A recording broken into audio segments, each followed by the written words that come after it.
under such difficult circumstances. How are you coping with your imprisonment? I am confined in a 7-foot by 8-foot death cell, typically reserved for terrorists to ensure they have no contact with anyone.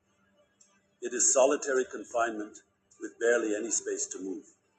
I am under constant surveillance by the agencies, being recorded 24/7, and I am denied basic prisoner and human rights such as visitation, I told the Sunday Times. My life has drastically changed since being in this maximum security prison for almost a year. The charges against me: corruption for allegedly selling state gifts, treason for leaking state documents, and an illegal and un-Islamic marriage, have led to my confinement. The interview was conducted through my lawyers because I am not allowed pencil and paper. This month, a UN working group on human rights declared my incarceration arbitrary and in violation of international law, demanding my immediate release. Recent judgments in Pakistan have ruled in my favor. In June, the so-called Cypher case for leaking state secrets was overturned, as was, on July 13th, my convictions for illegal marriage and for selling state gifts such as jewelry from the Saudi crown prince. However, I was denied bail by a Lahore court over accusations that I had incited my supporters to riot in May last year after being pushed from power. Protesters stormed the home of the local army commander and stole white peacocks from his garden.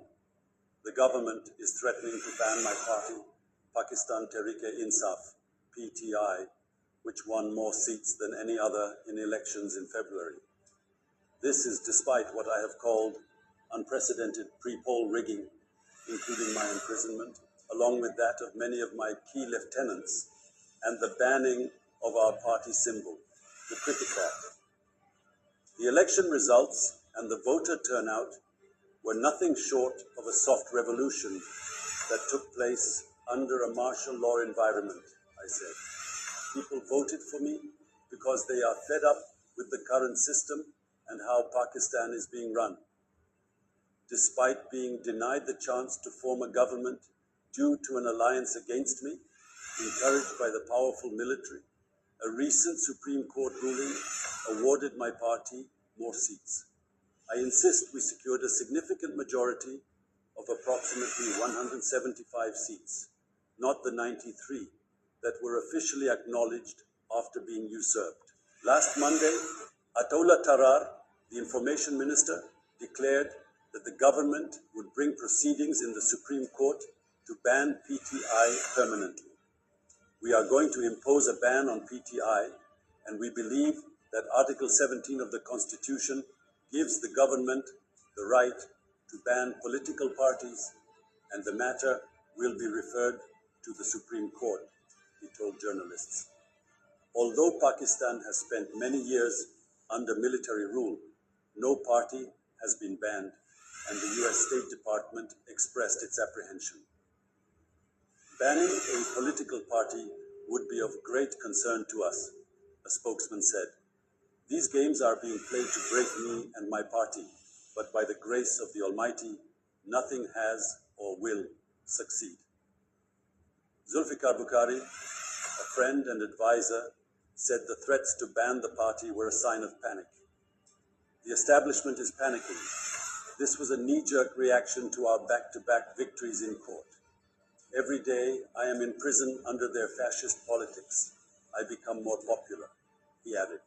I'm more popular now than in the last 30 years in politics. Bukhari, himself in exile, like many other PTI members, will speak in the House of Lords on the erosion of democracy in Pakistan.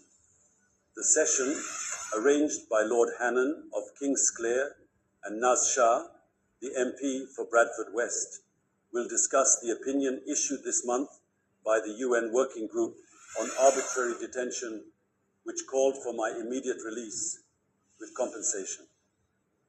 This decision echoes what we have been saying for over a year. As an aside, I was the first to advocate for third umpires in cricket because I always believed it would make the game fairer. With this independent opinion, it's no longer about taking my word for it, nor my party's word, or the government's.